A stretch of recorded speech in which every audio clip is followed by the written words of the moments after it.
We've all had our run-ins with scams in one form or another. Usually the ones we hear about are more personal. Inheritance scams, catfishing, family emergency text, or messages threatening legal action because you didn't pay your highway tolls. The scams don't just target individuals, businesses deal with them too. Today we'll talk about scams we've seen, the red flags to watch for, and the one time we kind of fell for one ourselves.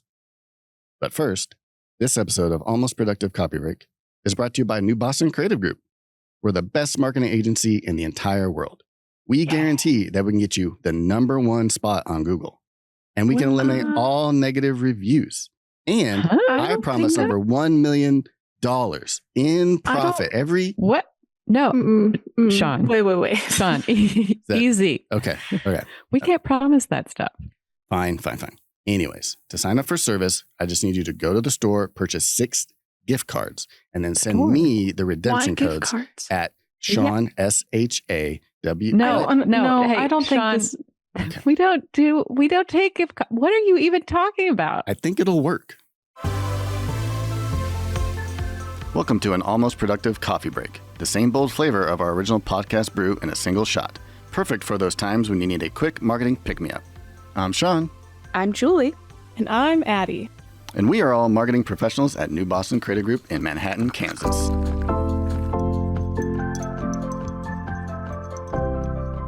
So today, we're going to talk about business scams. And I think it makes sense to lead off with ours. So our scam that we kind of fell for. So just give everybody the sort of breakdown of what happened. So we had a potential client email, and they expressed sort of an illustration project that needed done. But then they mentioned that they were hearing impaired. And so they just wanted to be treated, normally, but just to be aware that was a thing that they had to deal with. Like, fine, no problem.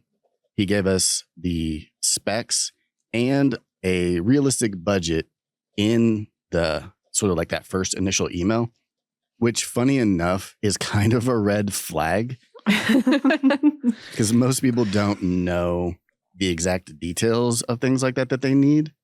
And if they do, that usually means like they've got a lot of experience. And then why would they sort of be reaching out to us if they know that much? It's sort of like a weird catch-22 of like, oh, you almost seem to know too much. So no problem. We can do this. We agreed to sort of the budget and the project and did a proposal and end up invoicing him for 50% of the project, all just normal business. We tried to schedule meetings, kickoffs to try to get more information to help with the project. They would continually decline those meetings, sort of specifying again, they were hearing impaired. So they didn't want to try to meet, even though we were trying like whatever technology they wanted to use just so that we could get some information. They would just say no. So what ended up happening was they ended up paying that initial invoice, but they didn't pay 50%. They paid 100%, which again, weird red flag. Oh. But, as a business, you're thinking, okay, fine. They paid the whole thing. Extra money's good. We were about to, I think, start actually doing work on the project when they then contact us and say they need to cancel the second half of the project. So not even the whole project, just the second half of the project, because their business partner was in the hospital. And so, very tragic. And so you sort of feel for them. And, all these things just start adding up as far as red flags go. And they obviously wanted a refund on the second half of the project. So they weren't even asking for the entire refund. Now, in the background, the check that they originally had sent, it doesn't clear. It gets canceled. So while we are on our end working for like, oh, can we give them a refund? We then find out like, oh, that check was originally canceled. I think in here as well, they were letting us know, again, in very detailed emails, how we could send them a refund. Like, oh yeah, just go ahead and send it through Zelle or send it through a money transfer. Like they had that part. Gift cards. Yeah, exactly. Send them a bunch of gift cards. So they had that part worked out. So figured out like, oh, yep, we're definitely getting scammed now. Check was canceled. And so we were able to stop payment on everything we were doing. and basically like just ended things there. At that point, we did some sort of further Google searches about this individual and their business, and end up running across a Reddit thread where someone described the exact scam that we were going through. So it is a common scam. Someone comes, says that they've got some disability, and they ask for some project, and they sort of go through these steps. Funny thing is, I think it was last year, we got another business inquiry, and someone else was doing the same scam. It wasn't for an illustration, it was for something else. But again, they were hearing impaired. They wanted to be treated as normal. They had all the different steps. So like, definitely a thing to watch out for.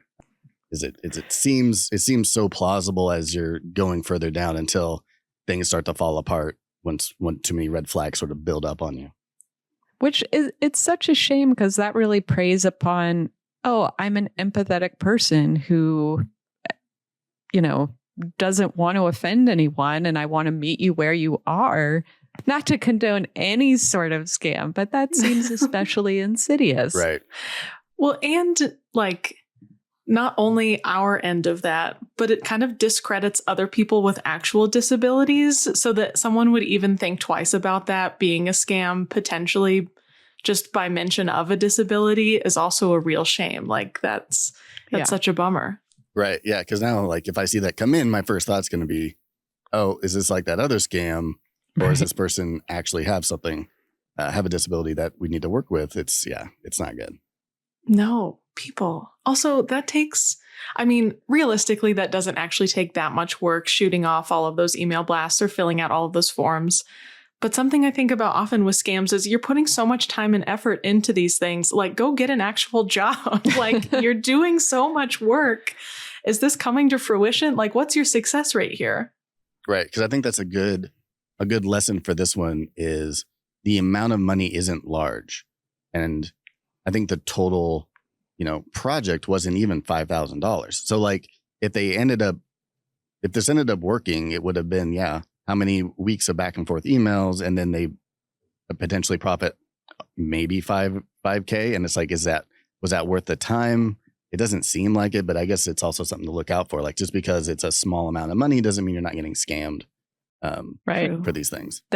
And that means that it's out there because they're doing it at scale to make it profitable. So some other common scams that I see, one that's very common are domain renewal letters that businesses will get. So you'll get a very official looking letter, and it says that, newbostoncreativegroup.com is about to expire and you need to renew. And that's all pretty plain. Domain names are, again, they're not expensive. So, it's asking $20, whatever. It's, maybe 50 for multi-years, and that's it. But none of that is real. It's all just a scam. Your domain name is not renewed that way. It's usually not a company. It's not GoDaddy sending you a letter. It's just some Domain Services Inc. Very generic. But I get emails all the time from people who are like, is this real? Do I need to renew my domain name? And I have to be like, no, do not pay that. That is not real. Your domain is over here. They'll never send you a letter. That'll not happen. So another one to look out for. One that I see also is project inquiries for real businesses, but they are fairly large and thus raise red flags about why they would be emailing us. Not to say that we don't do good work, but if you're an international company headquartered in LA, why are you emailing Manhattan, Kansas marketing firms? And then usually the tip off is the email is not quite right. It's very similar to that company's domain.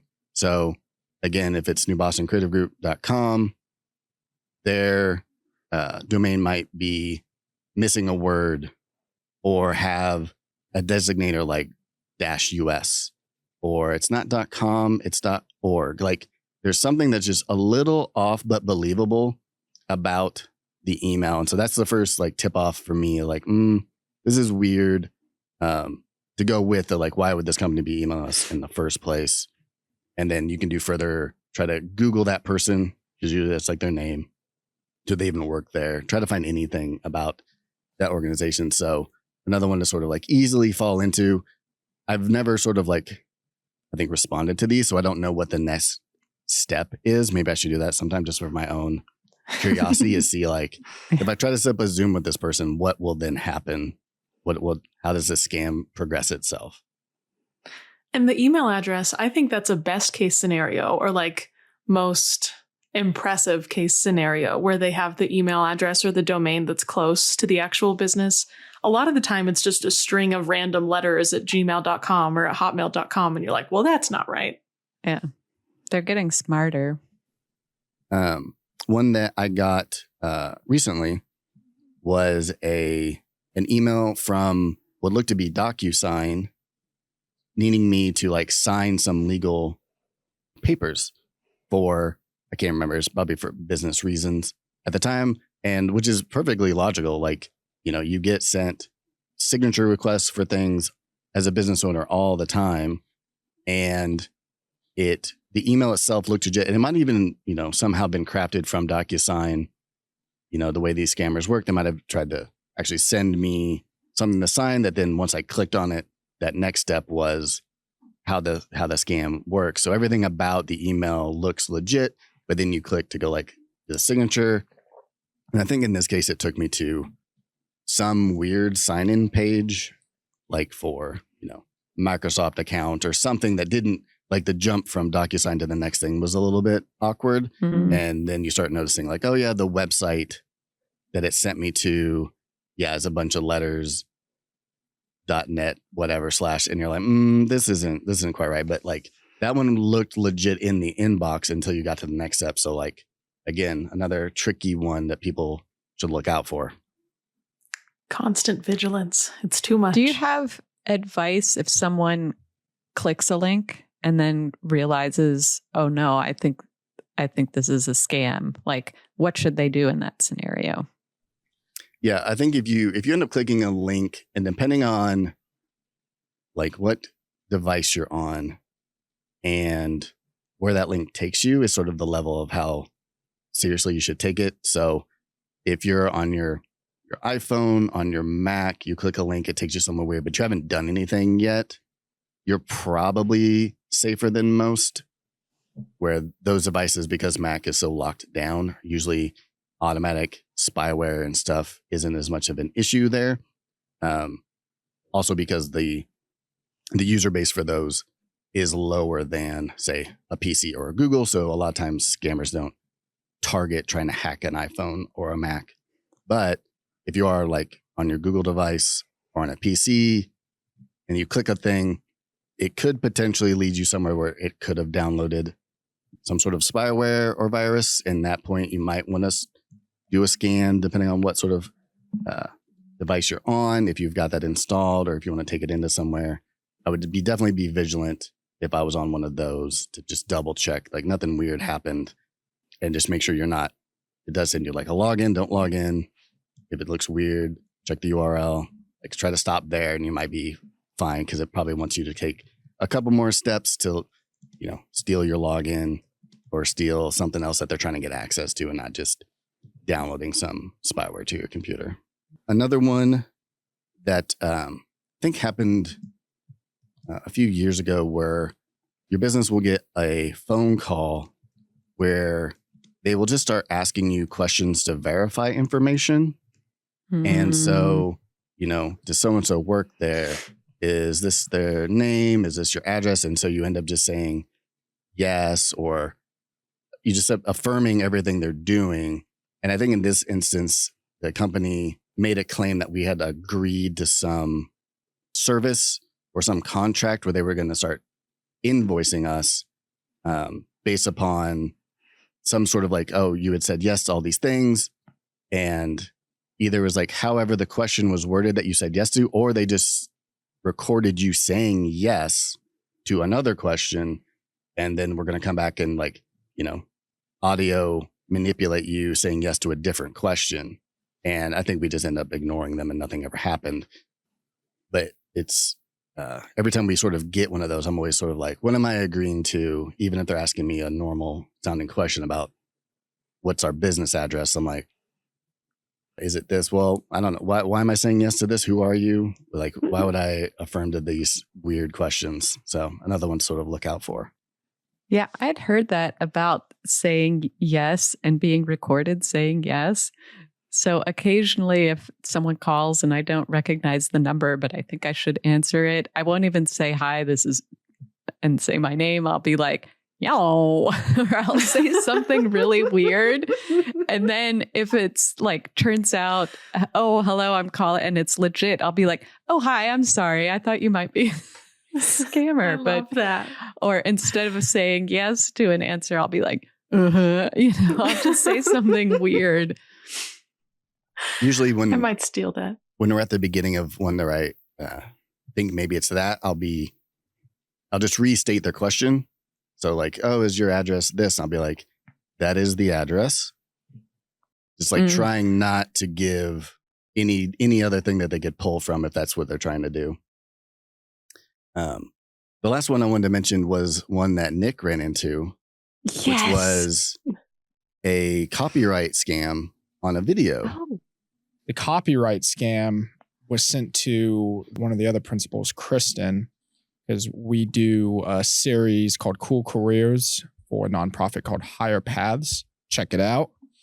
But we got this weird letter, an email that said that we had used a song by Adele.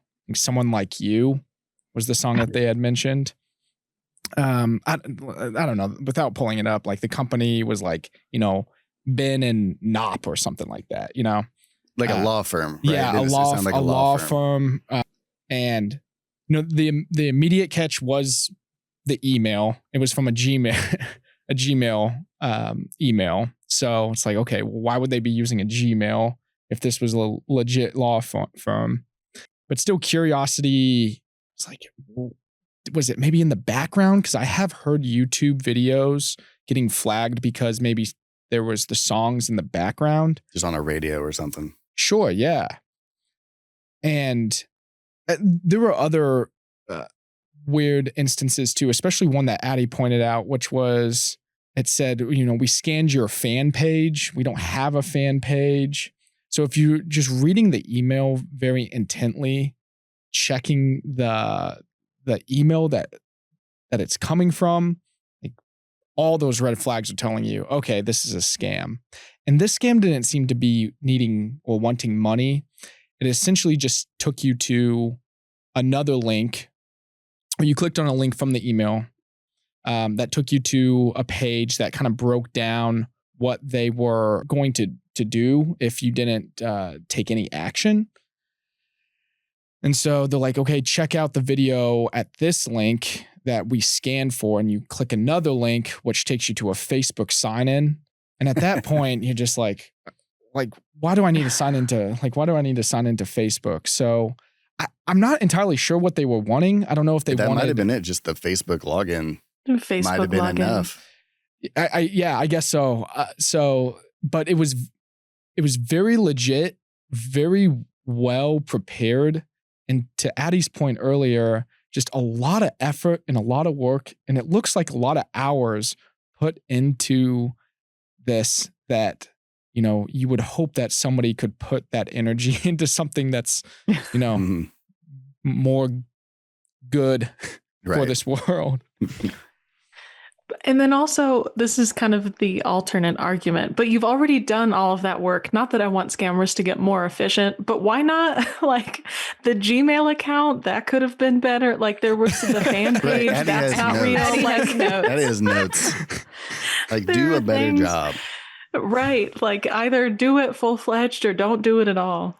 So scammers, if you want to up your scamming game, contact New Boston Creative Group. We can help you be seen, be heard, be better. I'll leave with a couple tips that I don't know if I've clearly mentioned in all of this, but something that I advise, we sort of talk about investigate the email addresses that things come from. Investigate the website that you land on, the URL. Double check on that. Another thing you can do is just Google that exact verbiage. Like I said, on the one where we got scammed, the hearing impaired, I was able to find that exact scam because if you type in the similar words that happen in that email, people are just reusing that. So other people post about it. So you'll find it. The other thing that we end up doing, not at the beginning, but at the end, when we found out like, oh yeah, this is probably a scam, is you can go to like the Secretary of State website for different states and actually look up if the business exists. So that was something I did for this person because they were, we were sending the checks to whoever Inc. And so I just went to, and I can't remember what the state was. So we'll say Tennessee, so I went to the Tennessee website, typed in that business to see if any business with that name even existed, and it didn't. So I was like, okay, well, that's not right. And then the final thing I did was I looked up the address of like, oh, send the check to this address. So I just went and like Googled the address and went to like Street View, and it was just like in the middle of some residential area with like rundown house, like a single family sort of rundown house on one side, trees on the other. And I'm like, yeah, this is not looking good. No. We should scam them back and like sign them up for a bunch of ads or like magazines or, whatever, something. And then their just mailbox gets filled with junk. It's a good idea. That's a great idea. Let's post that. Address online. Exactly. Doxing the scammers. Right. Awesome. Yeah. Any other things for scamming? Any pro tips for other scammers? We've given out some good ones to help scammers. Giving out some tips to avoid scammers. You mentioned Googling the exact verbiage. Sometimes I just take a high level and then write the word scam in or legit and see what comes up then. Yeah, good tip. And if you're getting like fishy feelings, then forward it to a coworker and have someone else take a look at it and just be like, do you think this is real? Because, two brains better than one. And then you guys can get to the bottom of it. Yeah, good call. Yeah. Just get fresh eyes on a thing which someone's not invested in it. Mm-hmm. All right. Well, thanks so much. Everybody be safe out there. Don't get scammed. Yeah. Don't get scammed. Thank you for listening to this episode of Almost Productive. If you'd like to learn more about what we do at New Boston Creative Group, you can reach us at newbostoncreative.com. You can also follow us on social media at New Boston Creative on Instagram and New Boston Creative Group on Facebook and LinkedIn. If you like this episode, please like, follow, subscribe, leave a review, and share the podcast with your friends. And if you didn't like the show, feel free to recommend us to your enemies. Tune in next time for some more office shenanigans, thoughts on trending topics, and marketing adjacent insights. Until next time, we hope you have a productive day.